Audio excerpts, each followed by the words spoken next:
Welcome to Ask Maureen, where we cover historical image analysis, genealogy, and how to work with your family photo collection. I'm Maureen Taylor, the photo detective, and I'll try to answer your questions.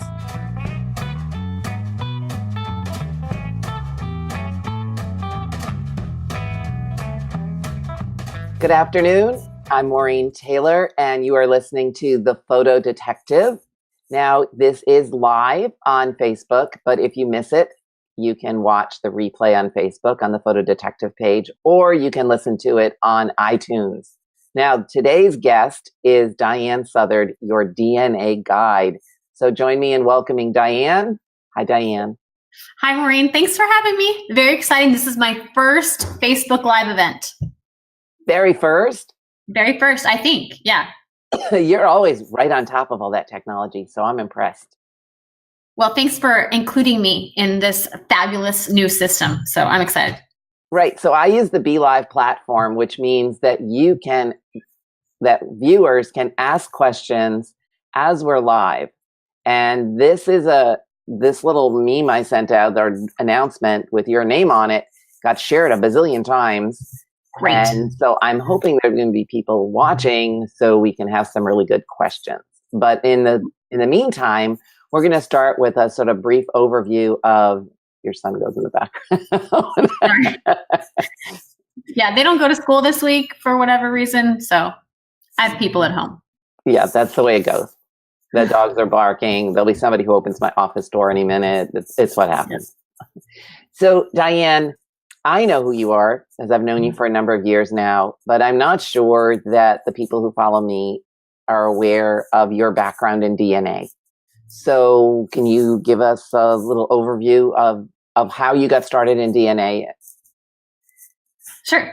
Yeah. So I have been in the genetic genealogy industry as long as you can be in the industry, which is about 18 years, which seems like a really long time because most people haven't really been aware of DNA testing until maybe the last 10 at the very most. But it actually started when I was in college, and I started working for the Sorensen Molecular Genealogy Foundation, which was the very first genetic genealogy effort ever. And so I started there. And then once I graduated from college, by then the project had grown enough that it had become kind of its own business. And they had set up a for-profit company called Relative Genetics. So then I worked for Relative Genetics.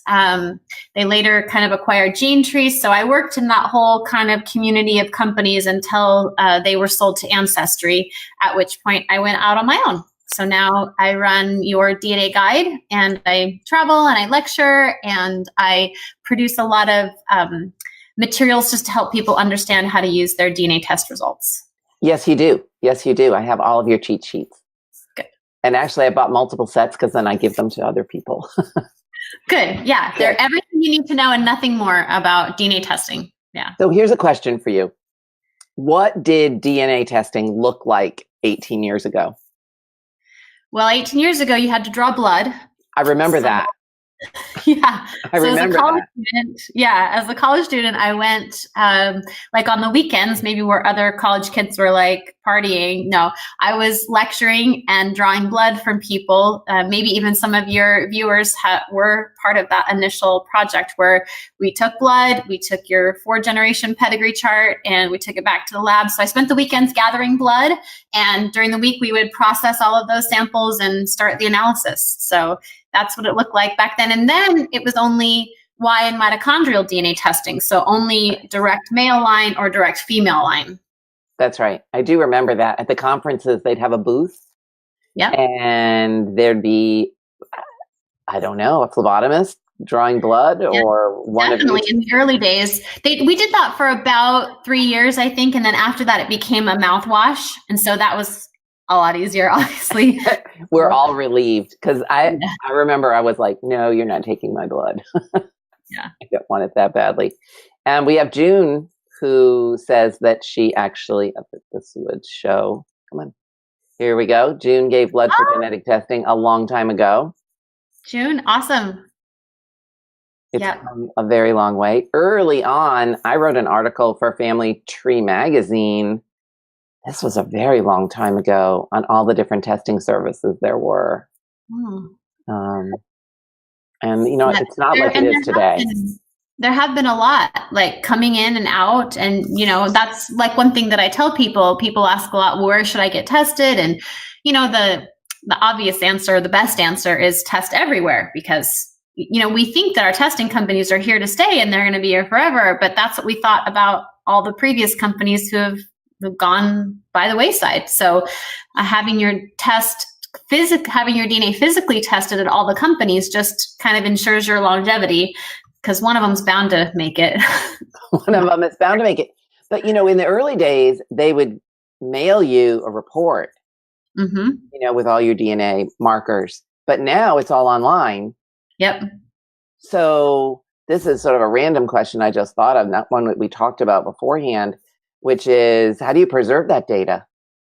Oh, that's a great question. And the number one thing that you must do, like everybody needs to do this, is include in your will or in whatever paperwork you have that decrees what you want done with your stuff at the end of your life. You need to put in there that your DNA test results, your login, everything, that goes to someone. Because if you have a loved one who passes away and then you don't have their login and you call Ancestry and you're like, hey, I want their login, you have to go through a long process if they'll even give it to you eventually. Like, it's hard. So one, make sure other people have access to your account or know how to get access to your account.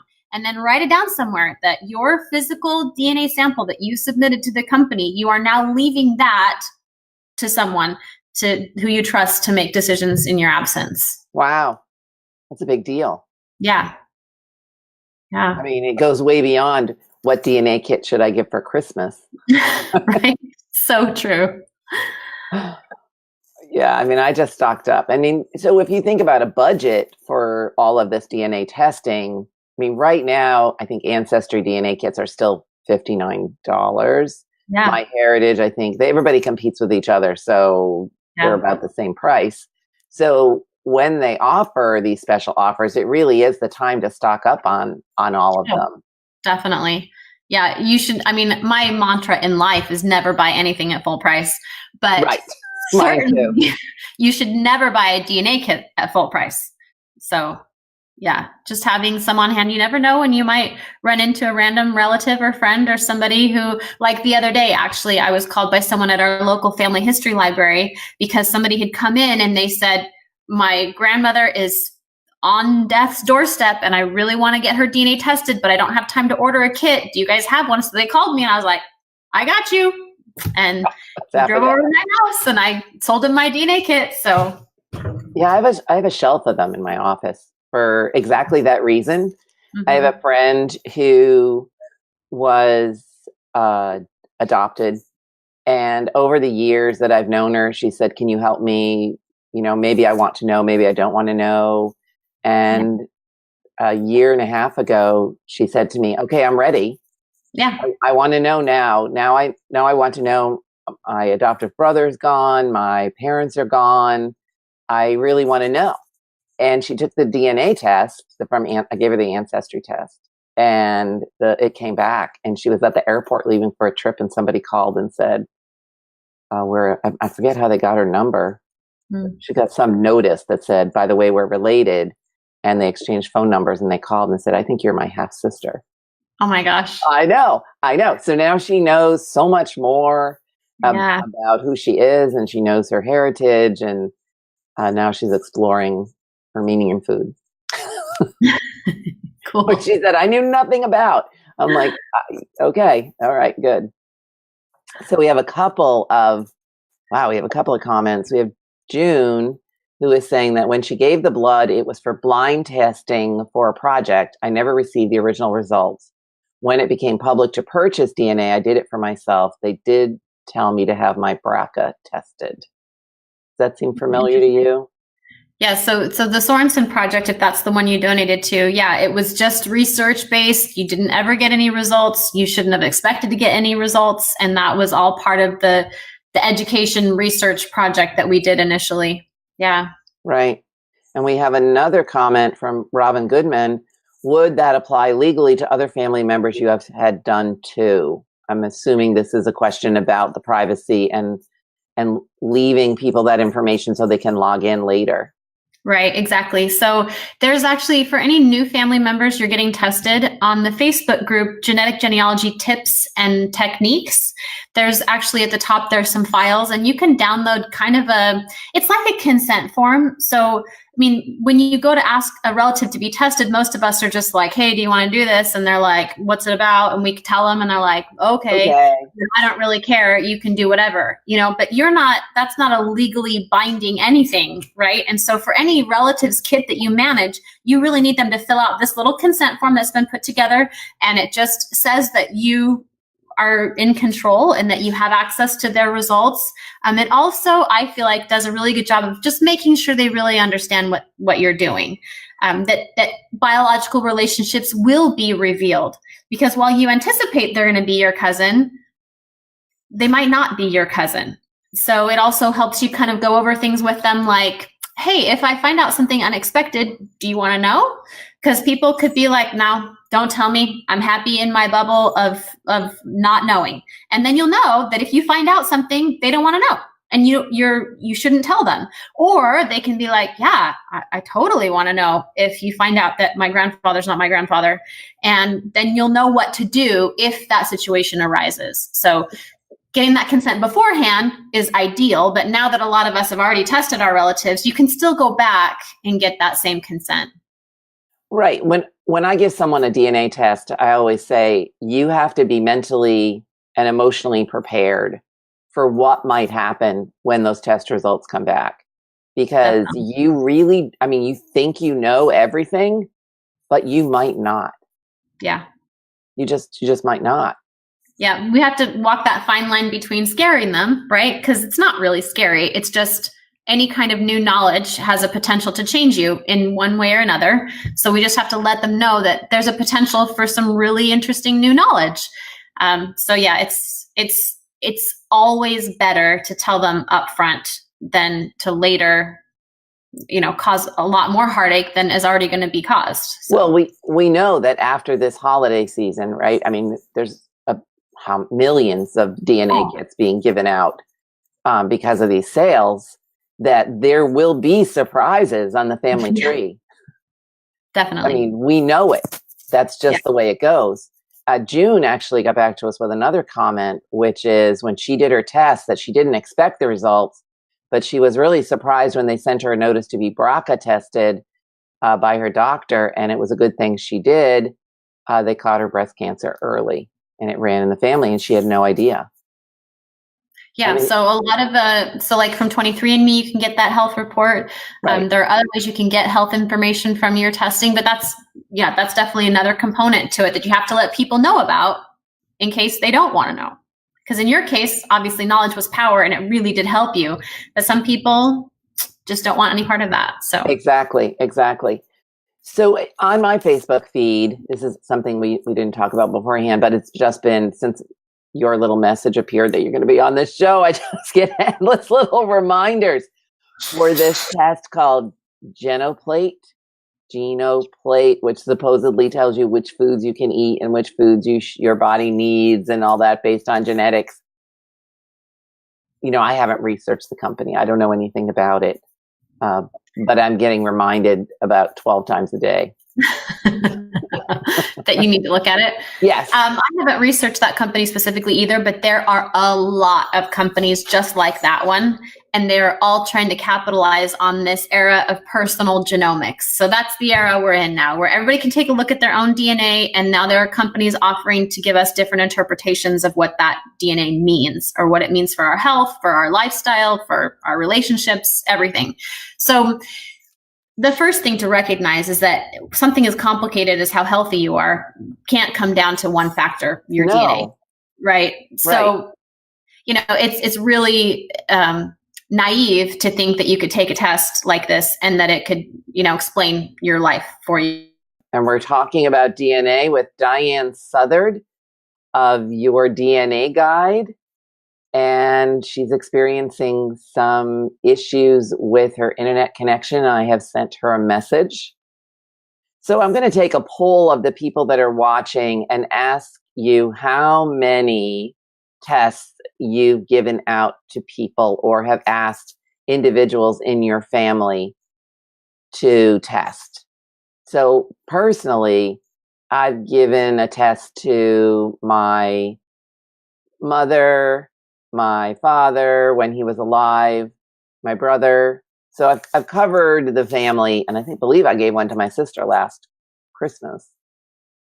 And I've had one of my children tested, but not the other one. And it's always interesting to see what how the DNAs match, the DNA markers match, how much of one particular ethnicity a family member has versus another. So we have a lot of comments here. June has given 5 tests out. Cindy Hagenar's given 4, 2 uncles, a brother, and a nephew. Donna's 3. She's having a wind issue in Florida. It's probably the storm that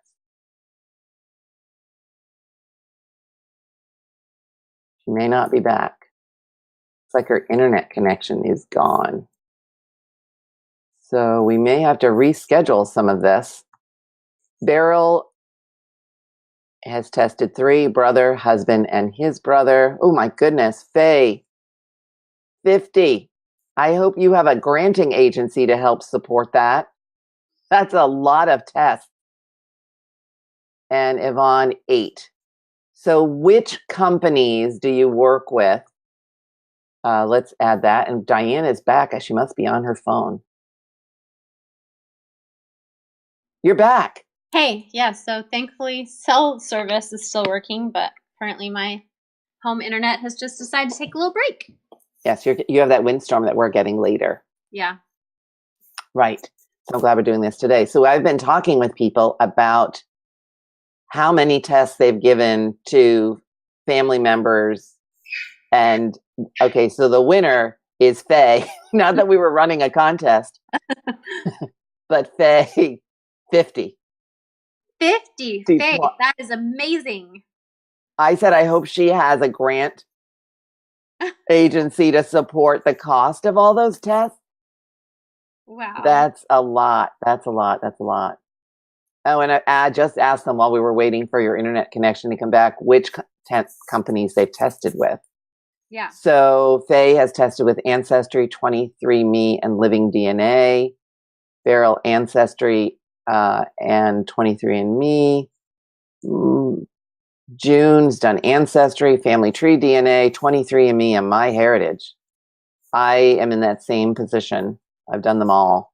And Living DNA as well. Yeah. And Robin Goodman says Ancestry so far. Yeah. That's pretty much the test I give out, is the Ancestry test. Because people always ask you, what's the best test? And I say, well, depends, right? It depends. Yeah, for sure. Yeah, I mean, if you want to do family history, if that's your goal with the test is to document and determine family history connections, you have to test at Ancestry just because they have the most people. They have by far the most people who've been tested. So It's all about, finding matches, and that's numbers for the most part. But, there's always that random match that was the very most important one that made all of the difference that tested at 23andMe or MyHeritage. So yeah, it's good to be everywhere. But if you're going to start, I think Ancestry, it just is the place to start. Yeah. I mean, Living DNA, I did that because in the beginning it was mostly British Isles. So we were talking about what's the right test. And then I think part of this is, so you're testing and then you have all these people that you match, right? Yeah. And you want to reach out to them. I reach out to people to say, I see that we're related and here's my tree. Here's how we're related. What information do you have for me? Can we work together on this line? And do you have any photographs? Of course. Of course. And that's really been an amazing thing for me to find all these photographs and to have this, God, how can I describe her? She is her great grandmother was my grandmother's sister. Okay. Okay. And so we matched. And she sent me all these photographs that she said, I don't really know who all these people are. I was like, heaven. I was like, is that not something a photo detective wants? It's like matching someone and you can figure it out. You can figure out So did you figure out who everybody was? Yeah, it was my grandmother. But like other people in the pictures, like I think it was a school photo. There were just 4 girls. And there were a couple of other family photos, and they were my family, which had maintained a connection for a long time. But they were pictures of my grandmother as a teenager that I'd never seen before. Awesome. And nor had my mother seen them. So yeah, that's the thing about pictures, right? Is there's only one usually. And so one person has that picture. And yeah, that's exciting. I've had similar success also getting pictures from cousins. And it's just so exciting. So exciting to see their faces and pictures that you've never seen before, and with family members that you've never seen, or even friends. Yeah. Yes, you never know. So that when you have all these matches, it becomes an issue of how do you reach out to them in an appropriate fashion? Well, so the first thing you should do is determine what your goal is in making the connection. So if your goal is to gather memories, take pictures, things like that, then you'll want to reach out to all of your close matches. And when I say close, I mean, second cousins, maybe some third cousins. Right. But you wouldn't want to necessarily reach out to fourth or fifth cousins, because pictures aren't going to go back as far as your connecting ancestors would be, unless you're interested in pictures of their descendants. Again, depends on goals. Right.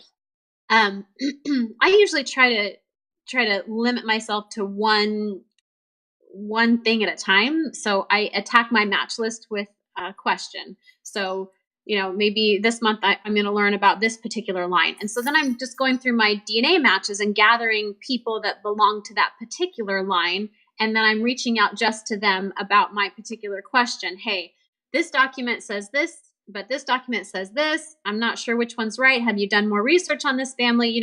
With particular questions about that person.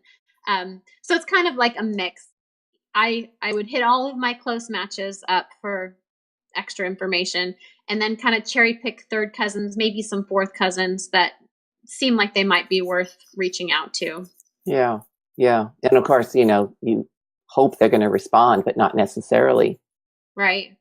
Right. And I think the key to getting people to correspond is telling them that it's okay if they don't know anything and they don't know anything about the DNA stuff. I've talked to a lot of people, and I've asked when I've lectured, okay, how many people have messages in your inbox from a DNA match that you haven't responded to? It's okay, raise your hands. And literally 3/4 of the audience is like, me. And, and then we're like, why? Why haven't you responded? Number one answer I was very surprised by is that they're afraid of looking stupid. Really? Yes, they're afraid that they don't really understand DNA, and they don't really understand what the match means. And if they enter into a conversation with me about matching, that they're going to sound stupid. And so they don't even do it. So I thought it would be a privacy concern, that they're like suspicious. Well, and that might be the case for non-genealogists, but these are genealogists that I'm talking to that are in my classes. So they want information and they want to talk, but they're feeling like there's a knowledge gap. So number one thing when you're communicating, don't mention anything about centimorgans or chromosomes seriously, leave all of that language out. Even if you're comfortable using it, don't say it, because that scares people. Right. And second, I always include at the end of every note, hey, if you don't have time, or you're not working on this, or you don't know, it's fine. Please just write me back and let me know you got my email. Right. So June is back with another comment. She says that is how she found photos of my great grandmother and her family was through my first DNA match. Oh. She didn't even realize her grandfather was married twice to sisters. Interesting. Isn't that interesting? Yes. And oops, we've got lots of questions here. Did you advise them what to do about looking like they don't know? Oh, yeah. I just said, I said, it's okay. You should just write to somebody and just say, hey, I'm new at DNA, but this is what I know about my family. Just let them know where you are and let them the biggest thing is just to respond with something so that they know you're out there. Well, June raises a good point. She says that she tries to answer her DNA email, but she doesn't respond to emails that are super vague or say they see I have a surname in my tree that I don't. Right. So that's another clue that when you're writing to someone, especially somebody like Faye who has 50 people tested, the number one thing you need to do is list the person you're inquiring about. That's right. Because otherwise they have no idea who you're talking about. And don't say something like, hey, I see we're a DNA match. I want to connect. Because there's no action item in that. Give them an action item. Just write me back and tell me if you have any ancestors from North Dakota. That's right. I try to be as specific as possible. And sometimes I give a sort of list of people that I'm related to that I think this is where the match comes from. Yeah. Which is helpful. Yeah. And as long as you list at the end, hey, if you've never heard of any of these people, it's totally fine. Just let me know. Right. Right. So Diane, you have a company called Your DNA Guide. And I know I've approached you to say, okay, Diane, how can I work with you? And your number one response to me is, you need to get organized. Like, I have tests for like 10 years. You're like, you need to get organized. Put all this information somewhere. And so how can someone work with you if someone that's listening today or listens to the podcast would like to work with Your DNA Guide? What would you recommend? Take one of your courses, do a consult? I think the best way to get started usually is our mini consult.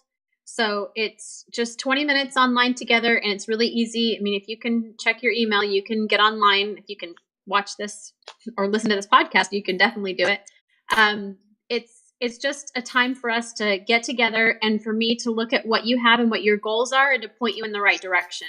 So I'm kind of a DIY helper, right? I want you to be able to do it yourself if you want to do it yourself. If you don't, I'm happy to take over and do it all for you if you want.